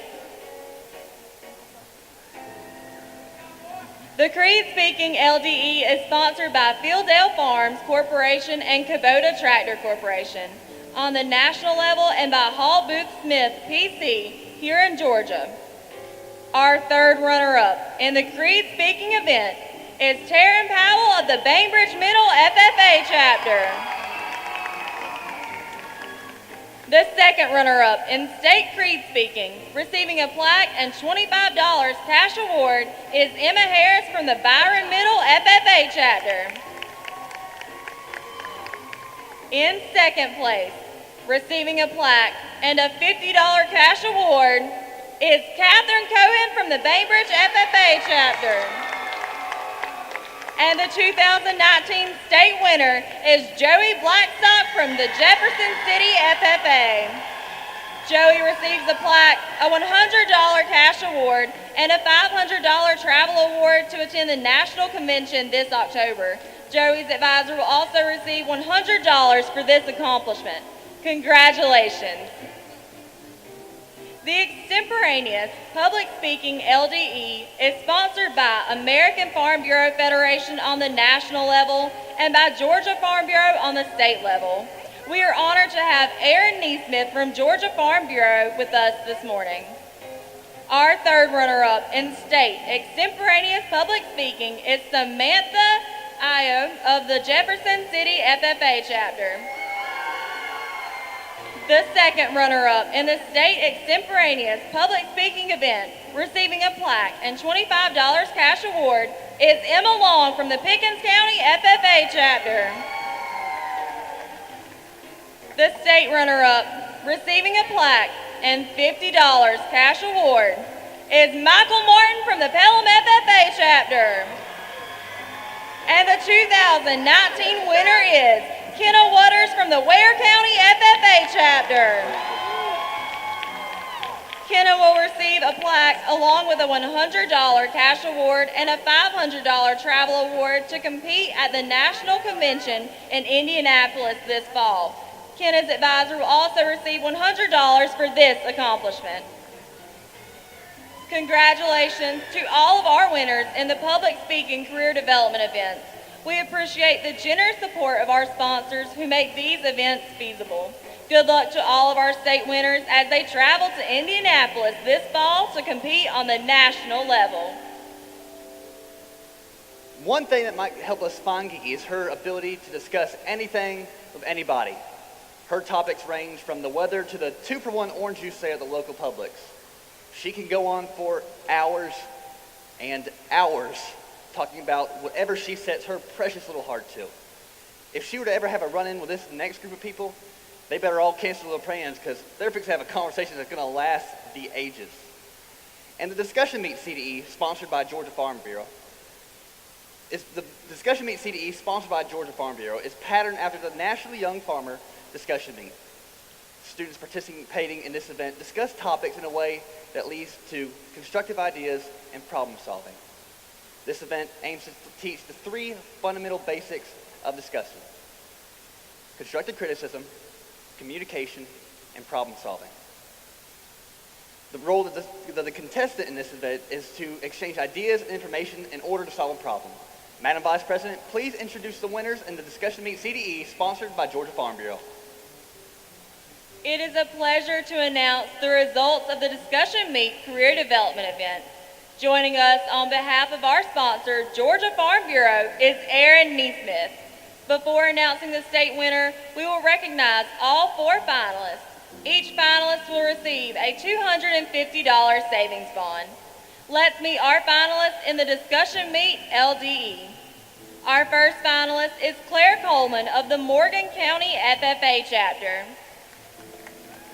Our next finalist is Cedric Montgomery of the Lowndes County FFA chapter. Our next finalist is Preston Nave of the Lafayette FFA chapter. And our last finalist is Matthew Peaster of the Perry FFA chapter. And now, the 2019 state winner, winning a $500 savings bond, is Preston Nave of the Lafayette FFA chapter. Congratulations to all of the participants in this year's discussion meet competition, and a big thank you to Georgia Farm Bureau for their support.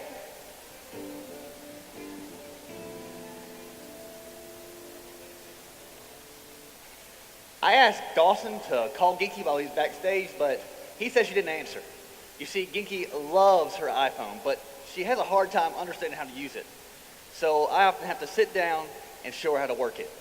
I'm sure this next group could teach me how to better teach my Ginky. In the Agricultural Education Leadership Development event, students must create and submit a lesson plan, teach a group of mock students, answer a multiple choice exam, and answer oral questions on situations that agricultural teachers face. Back in March, we selected the top 4 contestants, and today we will learn who will win the first ever Agricultural Education Leadership Development event. Madam Vice President, will you please introduce the winners in the Agricultural Education Leadership Development event? The Agricultural Education Leadership Development event is sponsored by the Georgia Vocational Agricultural Teachers Association. In 4th place, receiving a $20 cash award, is Margaret Rothwell Adcock of the Franklin County FFA chapter. Taking home 3rd, receiving $25 cash award, is Abby Davis of the Habersham Central FFA chapter. The state runner-up, receiving a $50 cash award, is Emma Newberry of the Oconee County FFA chapter. And your 2019 state winner in the Agricultural Education Leadership Development event, receiving a $100 cash award, is Carson Kennedy of the Appalachia FFA chapter. Congratulations to all of our participants.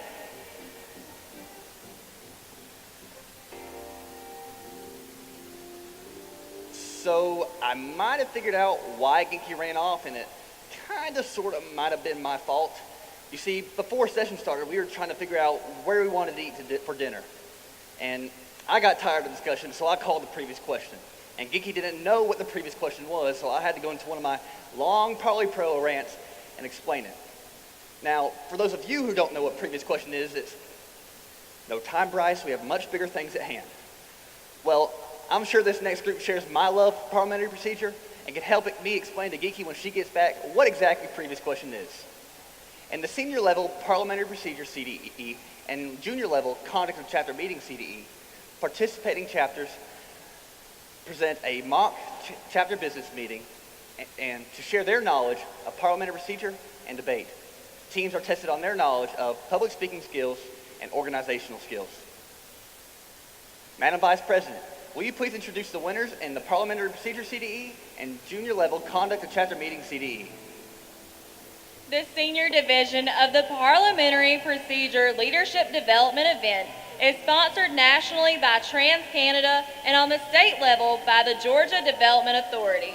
The state-winning senior team will receive a $3,000 travel scholarship to compete at the 92nd National FFA Convention in Indianapolis this fall.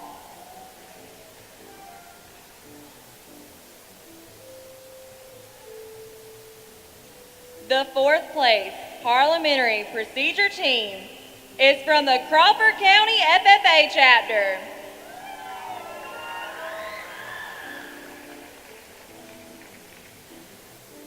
Taking third place is the Jeff Davis FFA chapter.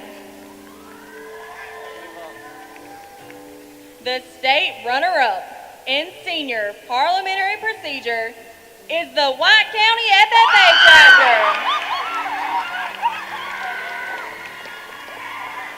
And the 2019 state winning team is from the Tipp County FFA chapter. Congratulations.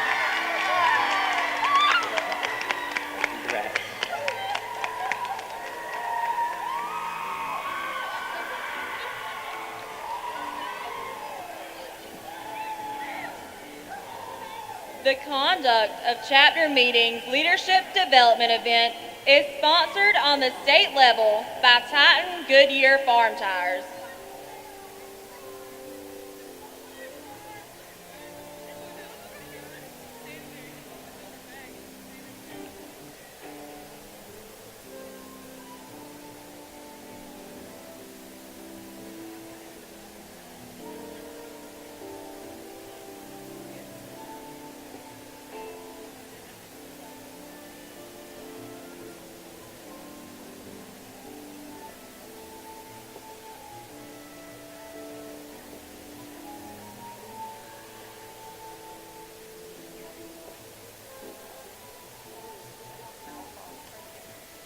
Taking fourth place is the West Lawrence Middle FFA chapter.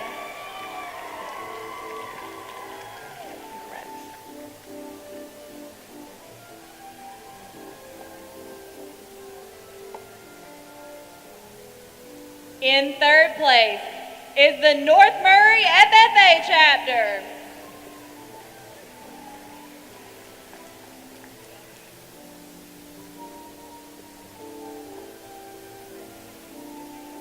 Our second place winner in the conduct of chapter meetings LDE is the Gilbert County FFA chapter. And our state winning team is from the Mossy Creek Middle FFA chapter. Please join me in congratulating the winners in the parliamentary procedure and conduct of chapter meetings leadership development event.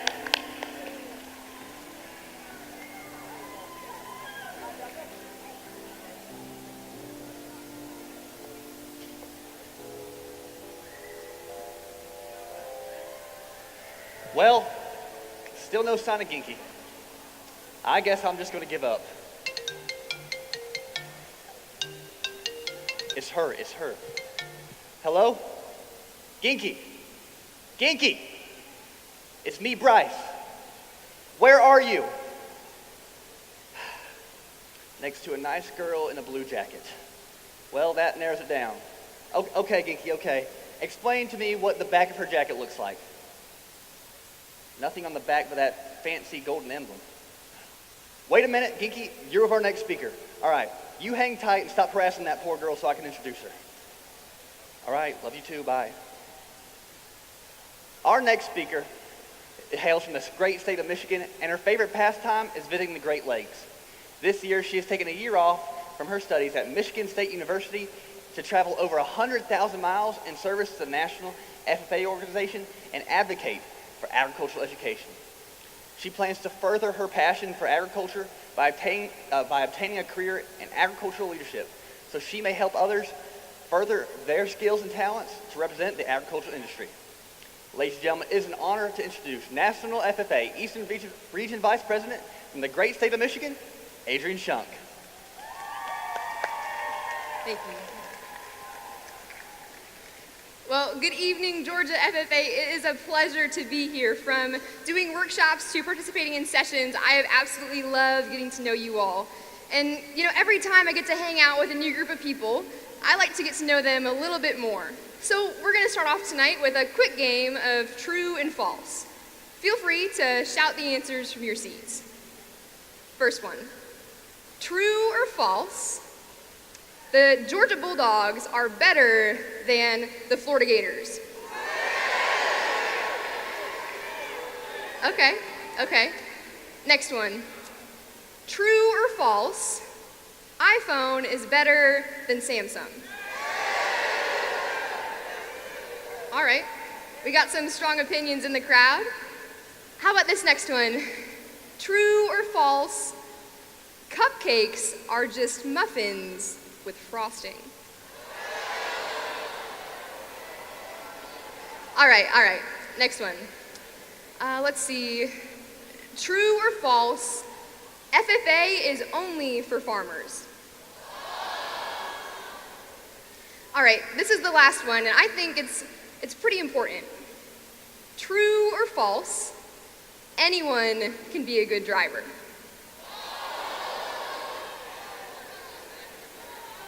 Well, any of you that said true to that question have obviously never ridden in a car when I drive. You see, it was the day after I finished driver's training, and my mom had a letter to drop off, so we hopped in the driver's seat of our Chevy Silverado and headed to the post office. During our 10-minute drive, I was doing everything that a good driver is expected to do. I was checking my mirrors, I was going the speed limit, and of course, I was jamming to some good music, probably like the Joe Bros or Thomas Rhett at the time. Meanwhile, my mom was doing everything a mom is expected to do. Pretending like she trusted my driving, but not doing it very well, because she was clutching her seat as tightly as possible, and then every 20 seconds, she would shout unnecessary directions. For example, just as we turned around the corner to the post office mailbox, she said, "Adrian, please be careful. This is a really wide turn." Mom, I got this. I don't know who she thought she was talking to, but I had been driving this truck for like a really long time, like a whole 10 minutes.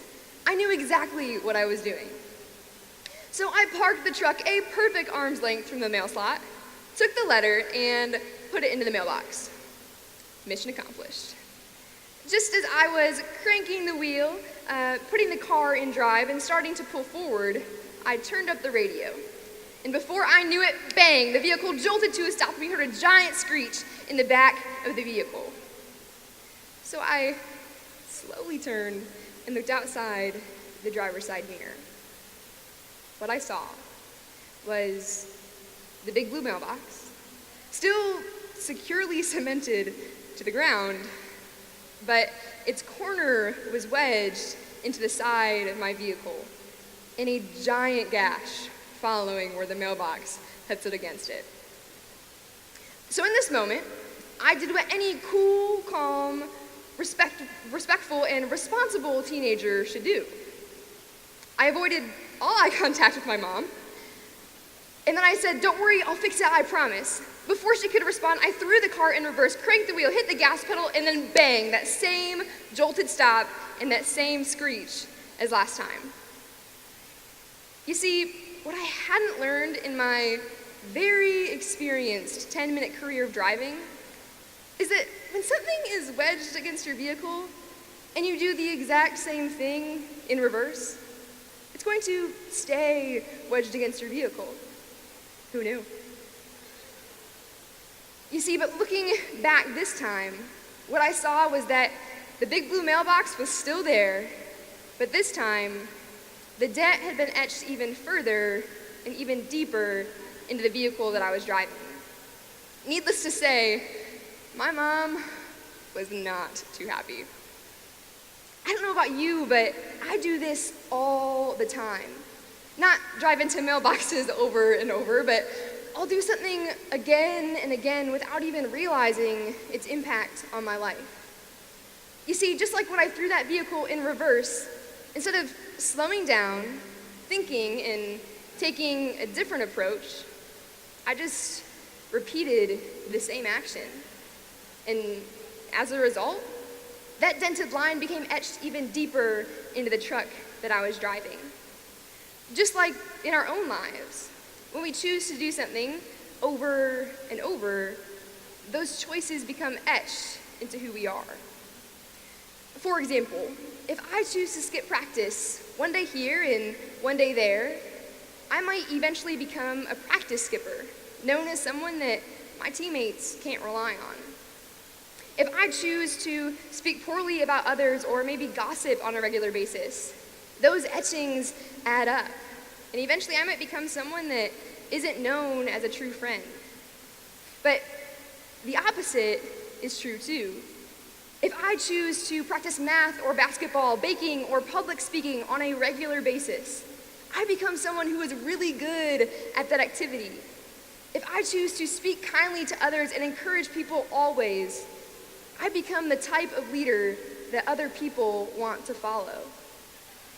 The good news is that we get to decide what actions create who we become. When I think about someone who was very intentional about their etchings and their actions that shaped who they are, I think about Harry Houdini. How many of us have heard of Houdini? Okay, I think like 3 people are raising their hand. Awesome. To get the rest of us up to speed, in the early 1900s, Houdini was known as the greatest escape artist of all time. He escaped jail cells, locked rooms, and even the belly of a whale. One day, he was called up and invited to escape what was known as the most secure jail cell in the entire world. You know, he believed that he could take on any challenge that came his way, so Houdini accepted. Except there were 2 requirements. Number 1, if he escaped in under 3 hours, he would be awarded a large sum of money. And number 2, he had to spend the night in a local hotel before starting early the next morning. So the night finally arrived, and Houdini moved into his hotel room and started to prepare for the day ahead. Before he knew it, he decided to go to bed, and he soon realized that every hour, on the hour, he would hear a knock on his door. Houdini would get out of bed, walk up to the door, and open it, to find someone different waiting for him each and every time.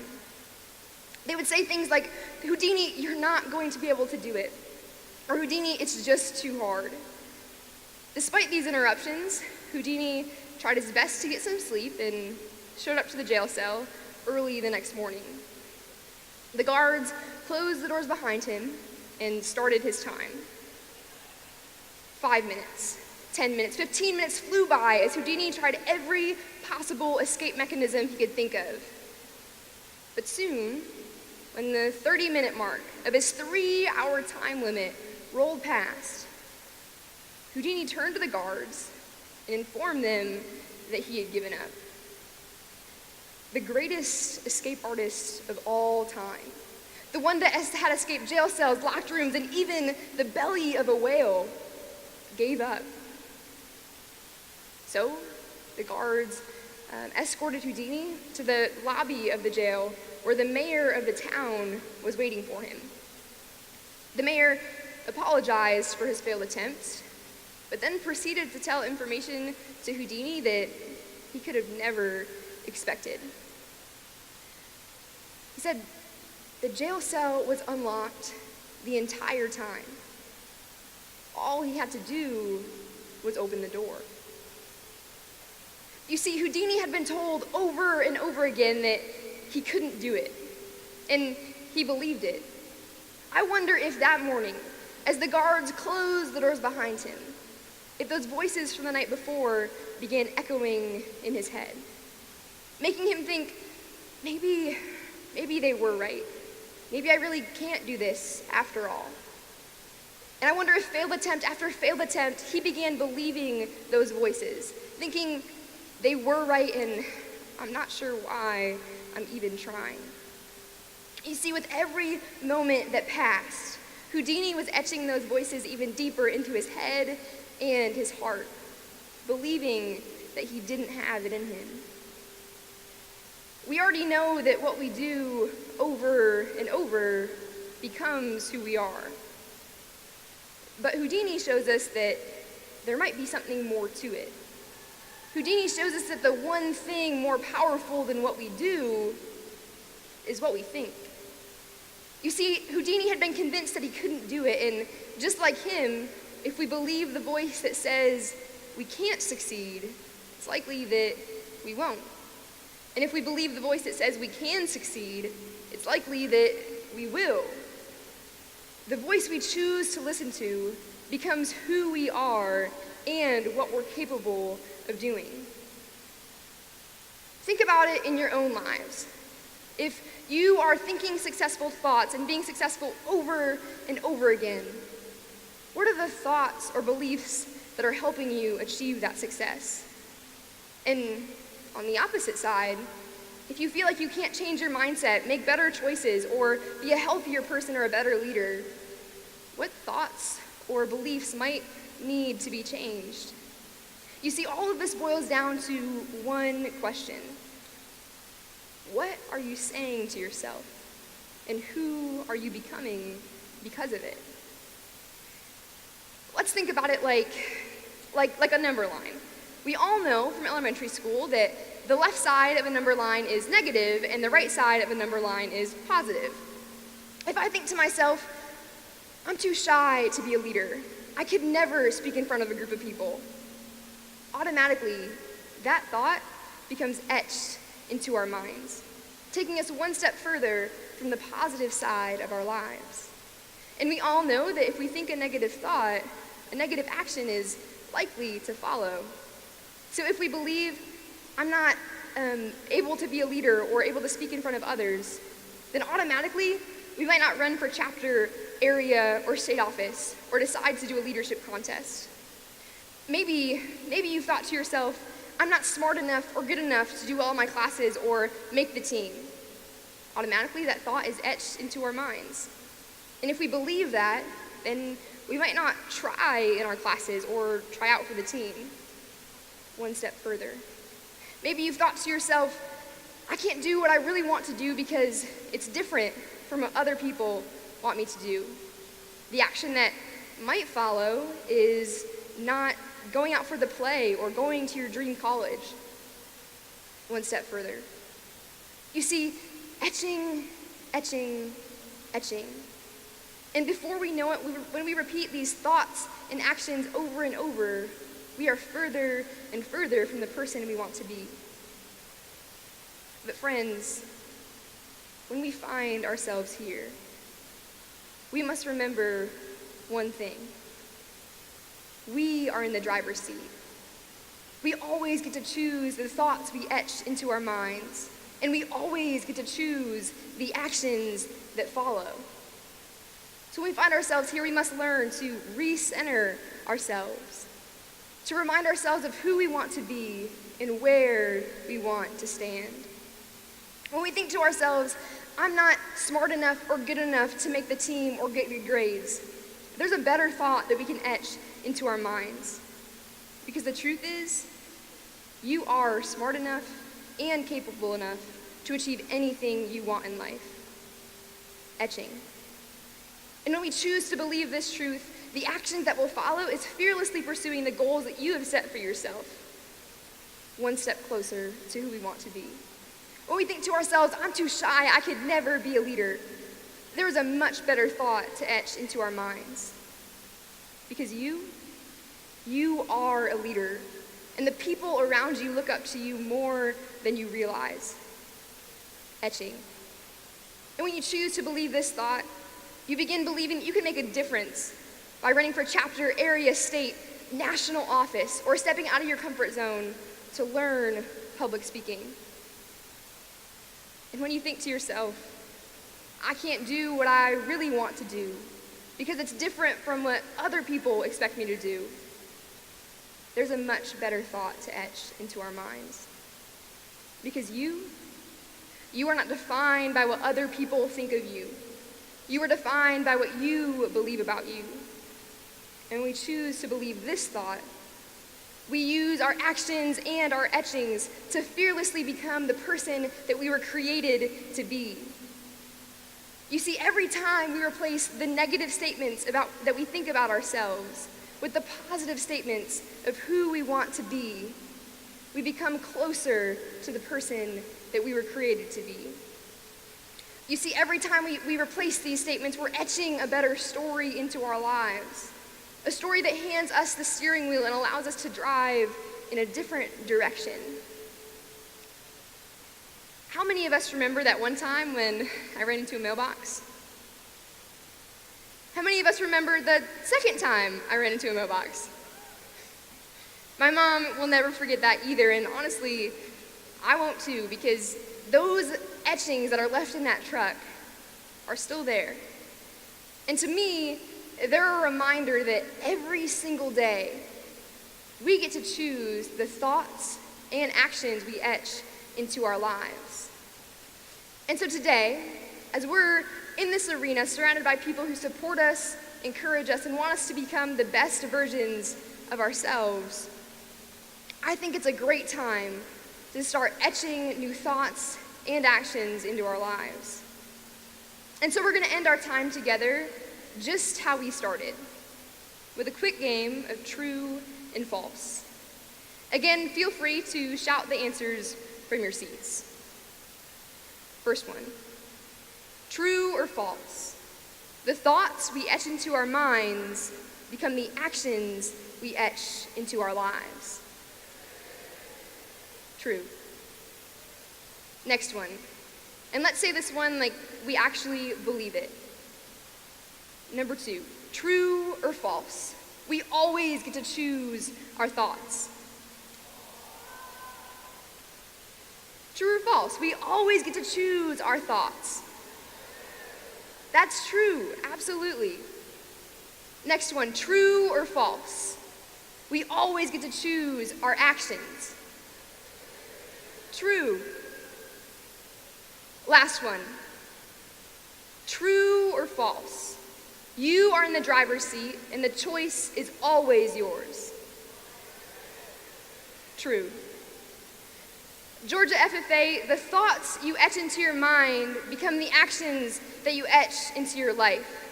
You always get to choose your thoughts. You always get to choose your actions. The choice is always yours. What will you choose? Thank you.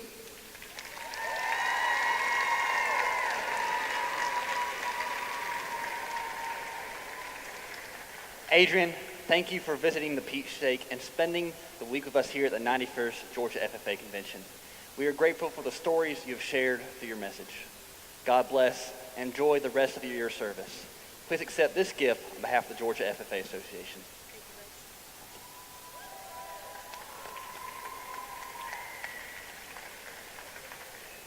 Georgia FFA, thank you for showing your excitement this session. I only wish we could have found Ginky.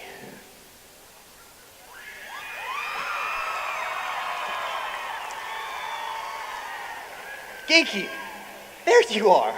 Well, better late than never, I guess. What's that, Ginky? You were able to keep up with the entire what's going on during the convention by downloading the Georgia FFA mobile app. So no matter where we are, we can still stay connected. And what's that? You were able to watch the whole session on live stream, available at georgiaffa.org. Well, isn't that handy? Well, Ginky, this has been one exciting session, thanks in part to our sponsor, Kubota. Let's give one more round of applause to our generous sponsor.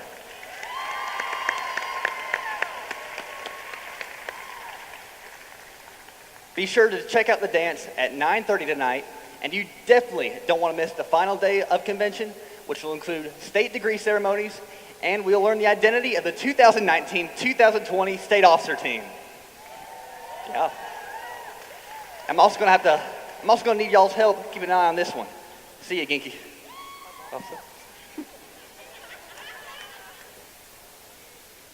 For 91 years, FFA members have been experiencing the power of just one. Just one opportunity, just one experience, just one moment has the power to change the entire course of our lives.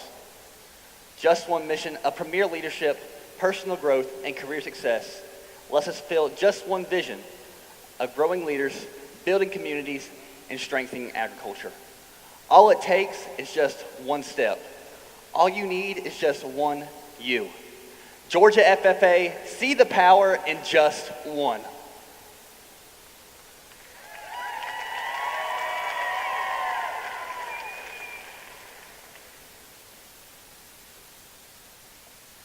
Mr. Secretary, do you have a record of any further business which should now be transacted? Yes, I do. If you have lost any items at the conclusion of the session, please report to the Secretary Station. Again, if you have lost any items, please report to the Secretary Station at the conclusion of this session. Does any member know of any new or unfinished business which should probably come before this session? We are about to adjourn the 5th General Session of the 91st Georgia FFA Convention. As we mingle with others, let us be diligent in labor, just in our dealings, courteous to everyone, and above all, honest and fair in the game of life. Fellow members and guests, please join me in a salute to our flag. I pledge allegiance to the flag of the United States of America and to the republic for which it stands, one nation, under God, indivisible, with liberty and justice for all. I now declare this session adjourned.